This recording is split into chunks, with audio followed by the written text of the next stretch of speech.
Retention is where we stop the bleeding. Sounds daunting. So how do we think about and approach retention with the flexibility to deal with what's to come in the future? I think we start with an eye for talent. And what is it that better talent retention requires? Well, first of all, it implies that we know what talents we have. That's a critical piece. But we also have to understand and appreciate the interdependence of all the other components of our human capital model. When we look at this bathtub, and we call this the bathtub chart, big Army picture, the current set in the Army. Black line is our required strength. Dotted line is our inventory. The first thing we see, and the reason why we call it the bathtub, is the shortage in mid-grade officers. Let's fill the bathtub, in other words. The clearest indication to me that you have significant problems in an officer corps is when juniors coming in at the bottom, and remember the officer corps is a captured labor market. You don't come in from the side, you start at the bottom.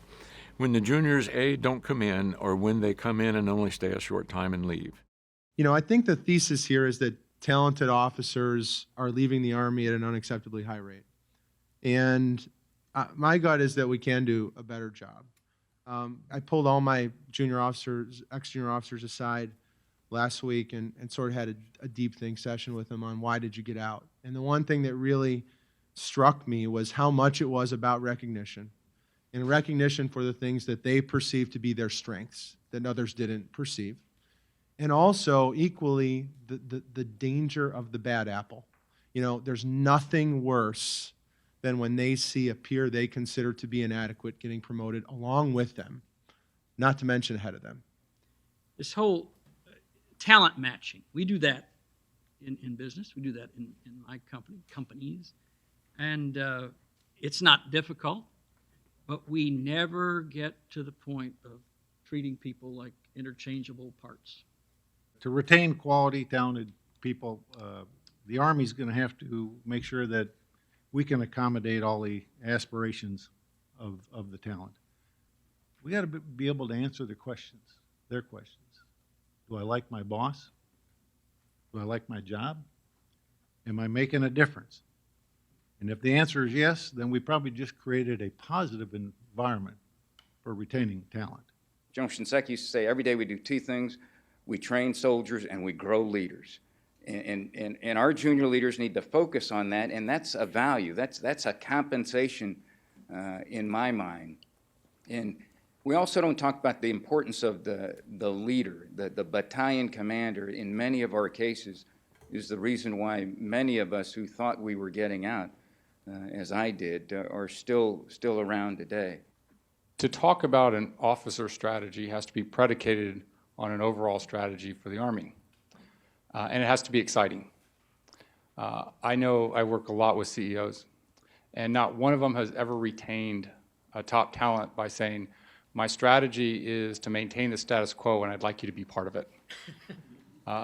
They talk about the strategy and then talk about how it creates an exciting value proposition for that person. The definition of a positive environment could be all over the board, whether it's job, whether it's location, whether it's your commander. All those things factor into it. But if you don't have that positive environment, particularly if it's a repeated environment that's less than positive, who among us would choose to remain? We won't. I read a great book called Managing the Unexpected, and what it said is highly reliable organizations are preoccupied with failure. I didn't like that initially because I feel like I'm a glasses half full guy. But what it really was saying is that highly reliable organizations and their leaders are attuned, or mindful is the phrase, of weak signals of impending problems, not strong signals. You know, strong signals will slap you upside the head. You don't have to worry about them. It's the weak signals, and I would suggest to you that there are enough weak signals that we should pay attention to these issues, that's why we're here today. And one other reinforcing point about that. What I really worry about, the young men and women who are in the fight today are deeply committed to it. There is no quit, there's just no quit. They are resolved, they are resilient, they feel like they're doing something very important.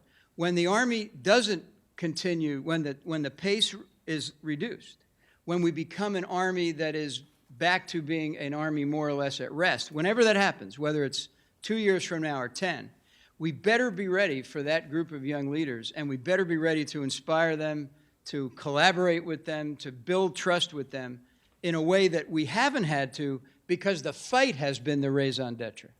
And that gets at this re-emphasis on what it means to be a professional. That's why we're here for this conference. Thanks.